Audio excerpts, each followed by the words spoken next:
whether it's baseball or whether it's any sport that I've been involved with, that camaraderie, that friendship, war stories war stories are fun 10 years later. They're not fun when they're happening, but they're fun 10 years later.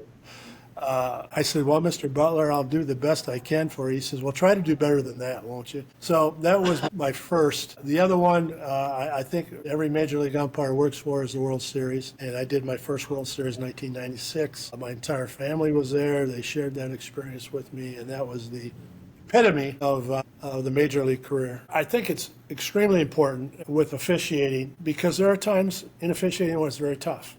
It's, you get verbal abuse from the fans. I see that now at the youth level where some of the parents are out of hand and they're yelling at young umpires, and you have to be able to take that, and you have to be able to recognize that your love for this game and for not only the game, but for officiating itself. I found out early in my officiating career that I enjoyed the challenge every night, and I enjoyed being a part of the game when I was done playing or wasn't playing. This was a way to stay involved, and I think that you really have to enjoy it. Yes, love it. And now, Season 2, Episode 14, Letter L, Love of the Game. Join hosts Dana Pappas and Nate Acosta with special guest Larry Young on the From A to Zebra podcast. Welcome back to the From A to Zebra podcast. I'm Dana Pappas here with my co-host Nate Acosta. Throughout the past season and a half, you have heard stories of inspiration, education, and advice. On this episode, we want to talk about the number one reason why individuals choose to officiate, and that can be found in the letter L, and that is the love of the game. Our guest on this episode of the podcast is Larry Young. Larry is a former Major League Baseball umpire who worked in the majors from 1983 to 2007.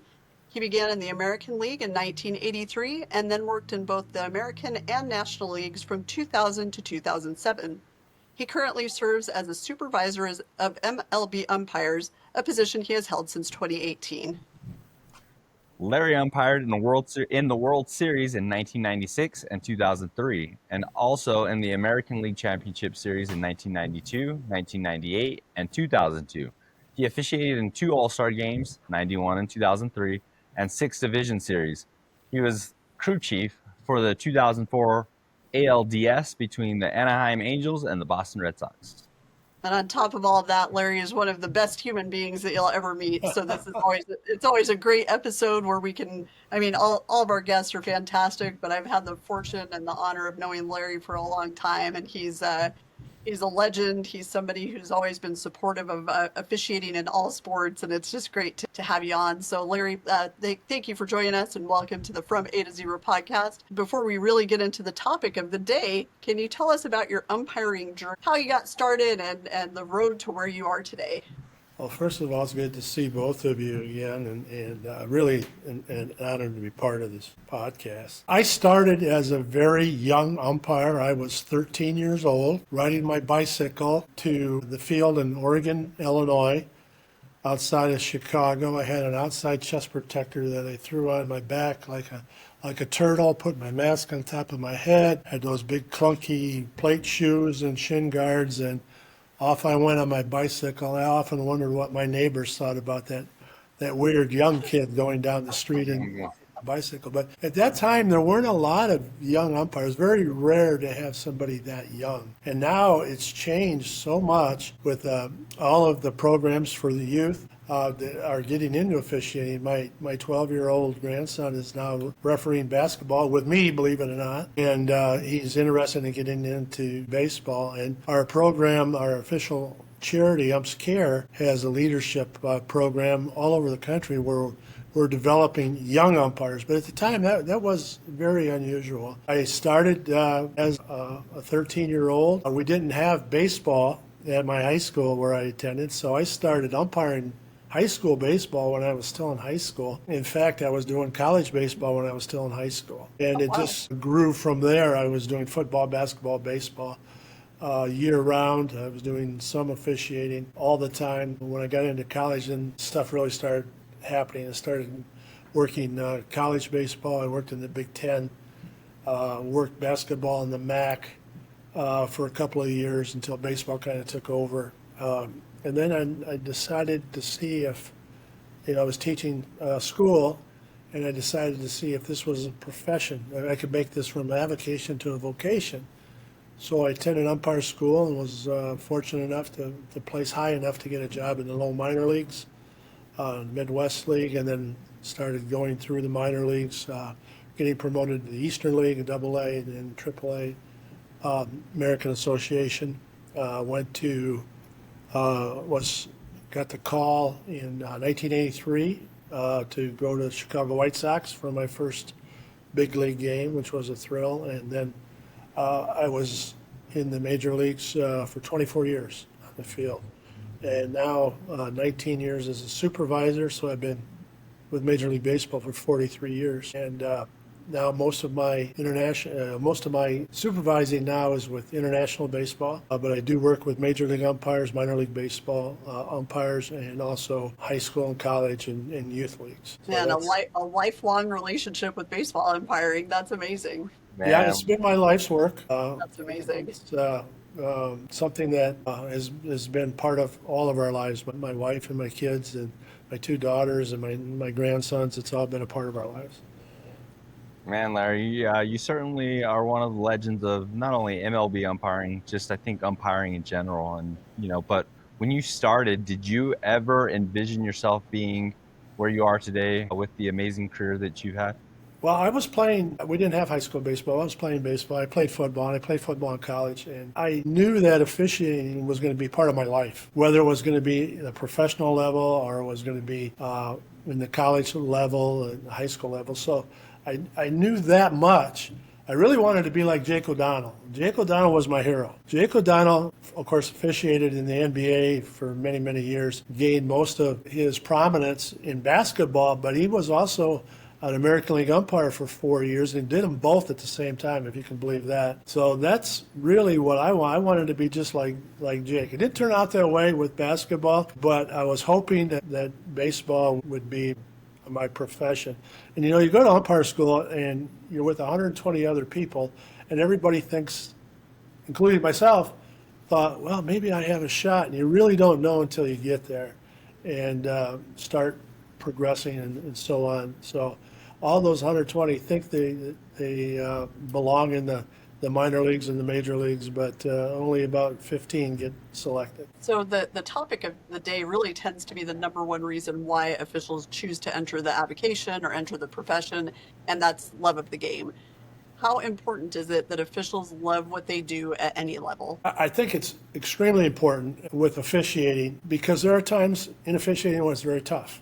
It's, you get verbal abuse from the fans. I see that now at the youth level where some of the parents are out of hand and they're yelling at young umpires, and you have to be able to take that, and you have to be able to recognize that your love for this game and for not only the game, but for officiating itself. I found out early in my officiating career that I enjoyed the challenge every night, and I enjoyed being a part of the game. When I was done playing or wasn't playing, this was a way to stay involved. And I think that you really have to enjoy it. Yes, love it, to get through the rough patches and stay involved and keep involved. And even if things are going rough that night, you'll get through it and come back strong the next day. And that kind of leads into our next question. Can you tell us maybe a specific time or situation in your umpiring journey when your love of the game really got you through that tough spot and situation where you weren't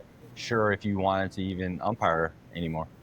I think that one of the lowest points I had in the minor leagues, I went quickly from A to AA to AAA, and then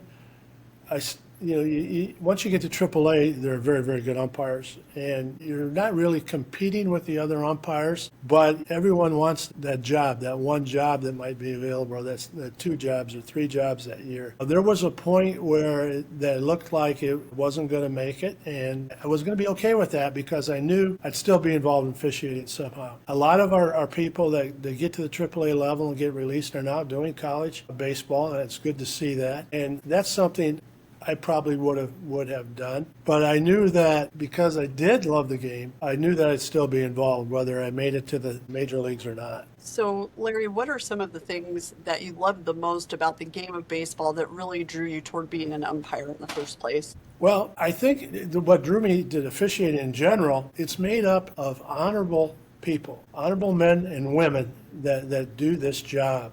They're honest, they're hardworking, they know how to get through adversity. Jerry Markbright was a legend in NFL football and a legend in officiating. He once said that all of his friends are officials.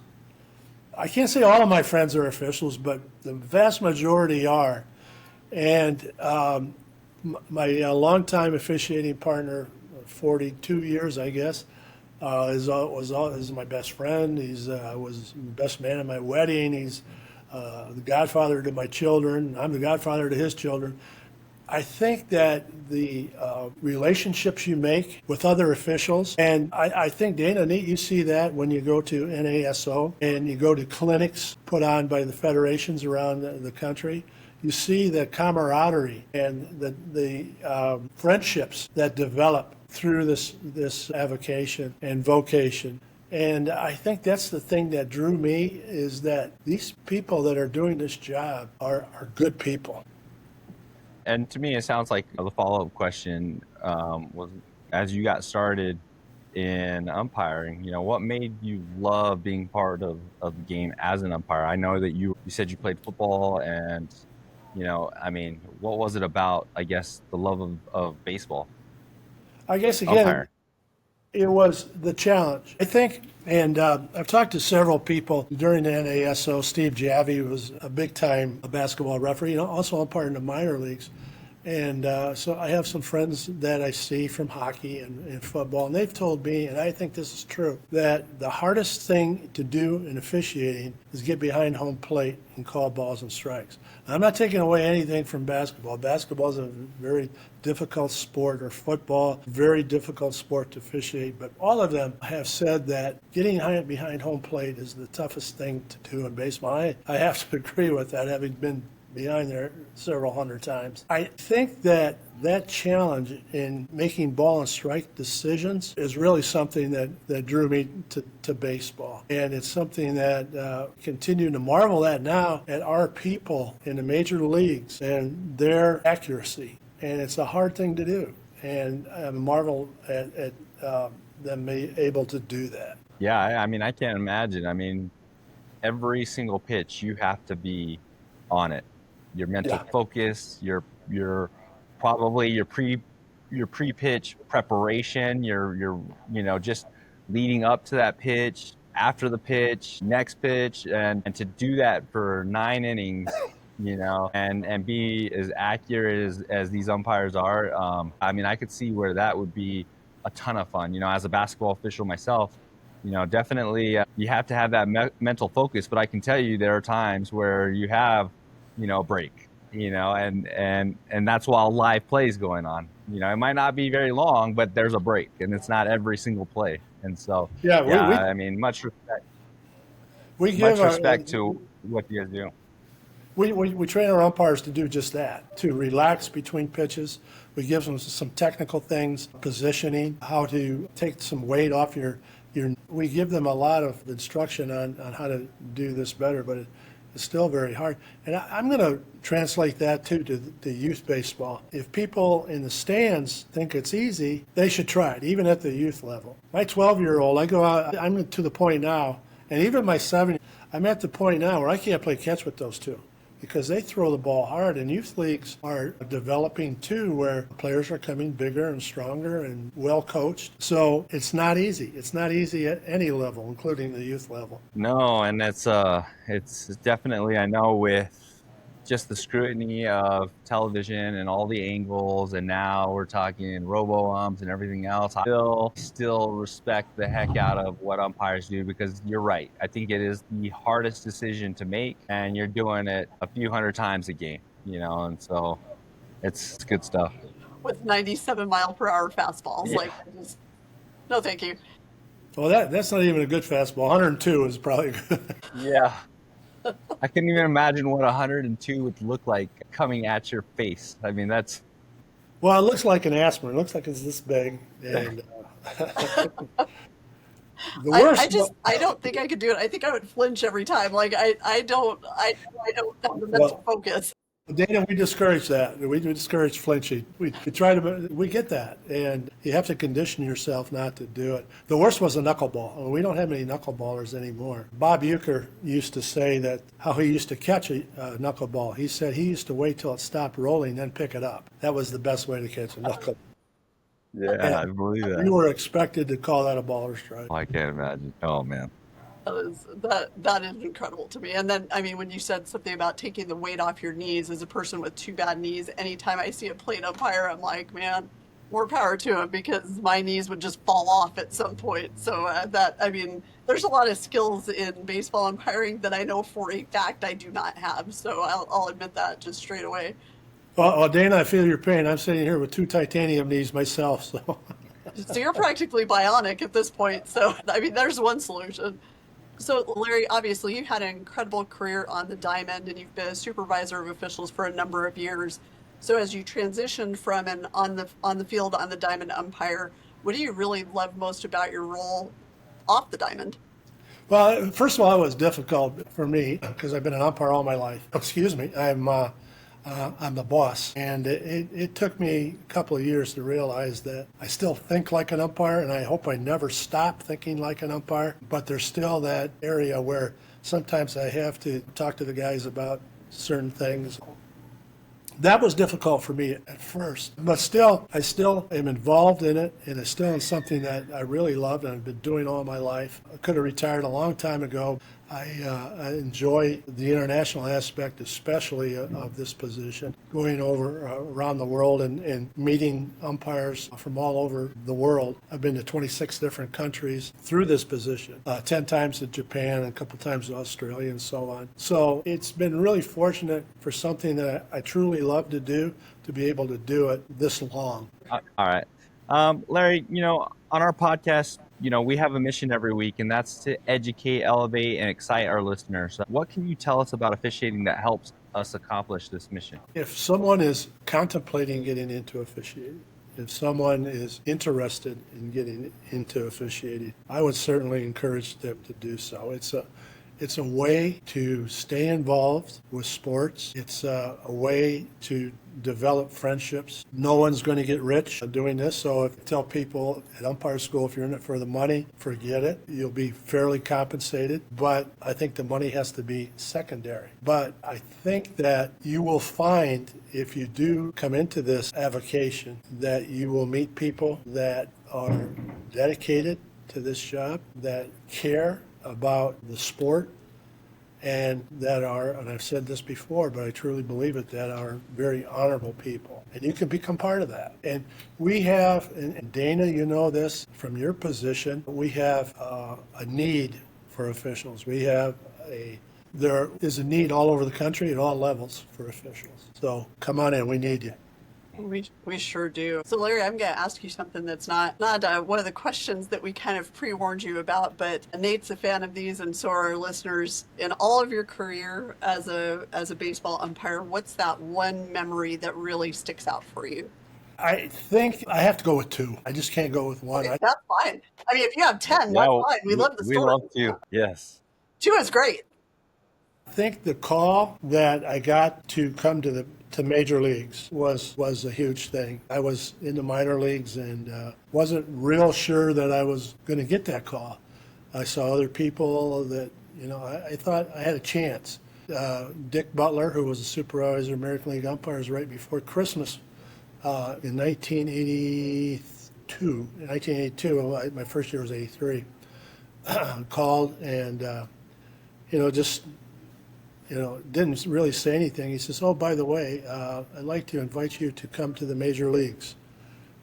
And it took me a while to say, "What is going on?" And I said, "Well, Mr. Butler, I'll do the best I can for you." He says, "Well, try to do better than that, won't you?" So that was my first. The other one, I think every major league umpire works for is the World Series. And I did my first World Series in 1996. My entire family was there. They shared that experience with me, and that was the epitome of the major league career. You know, those are the two, I guess, major things, but there are so many other things that, you know, I go back and can remember the first time I was assigned a regional basketball tournament, high school basketball tournament, what a thrill that was.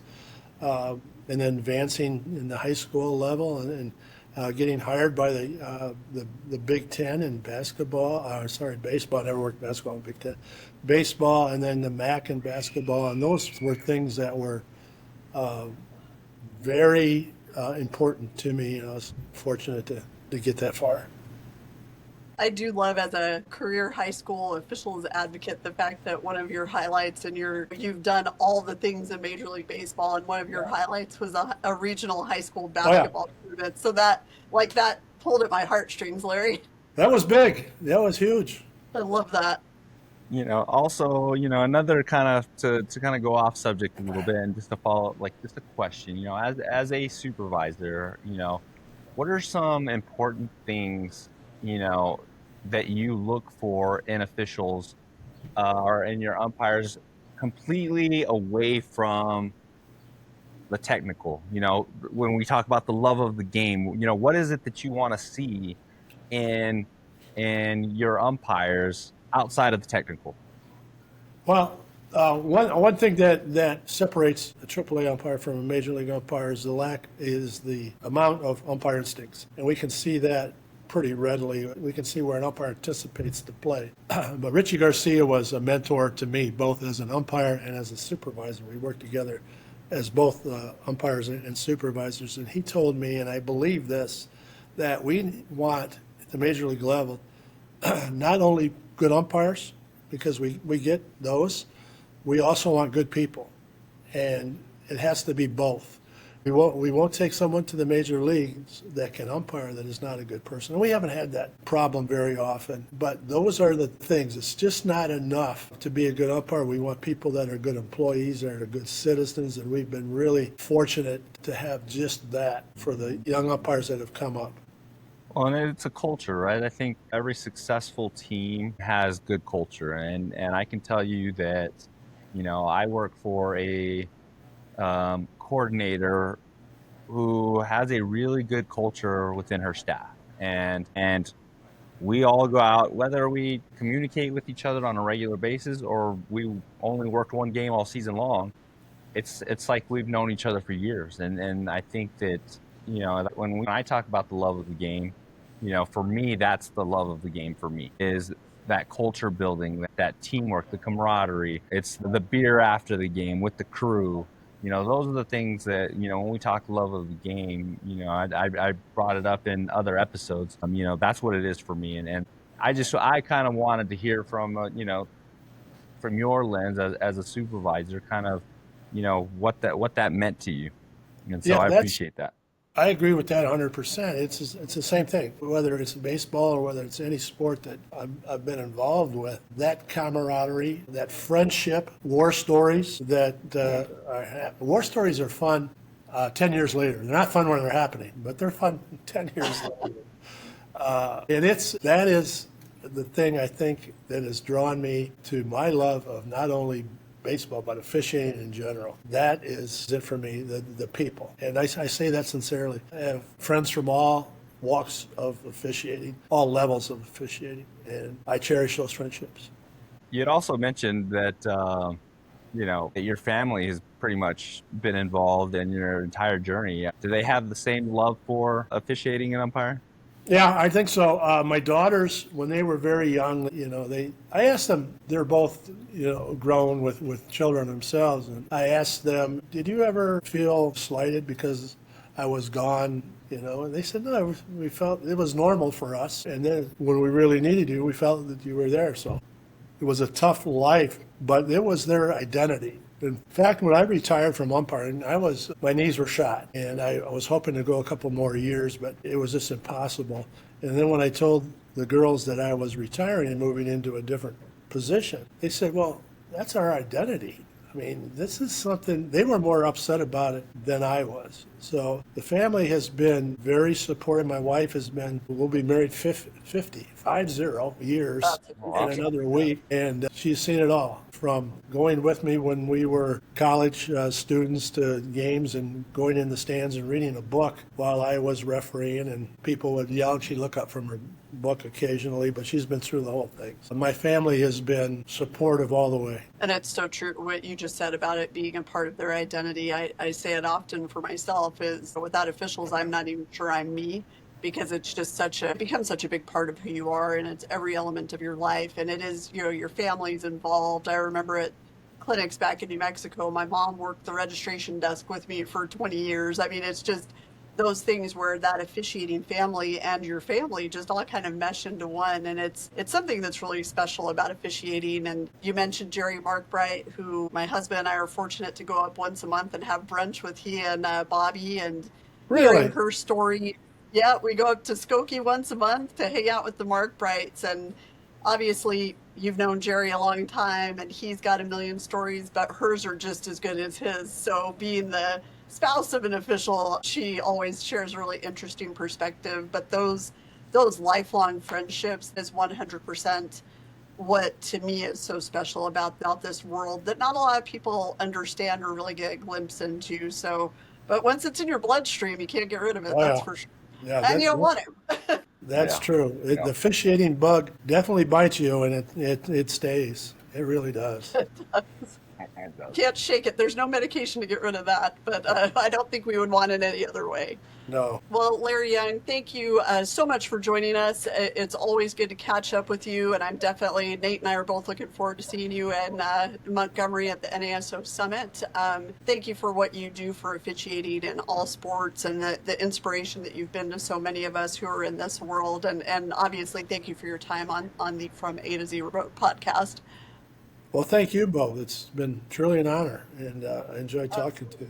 Thanks. All right. And for our listeners, thank you for joining us from the A to Zero podcast. Don't forget to check us out on Facebook, Instagram, and X for more information about the show.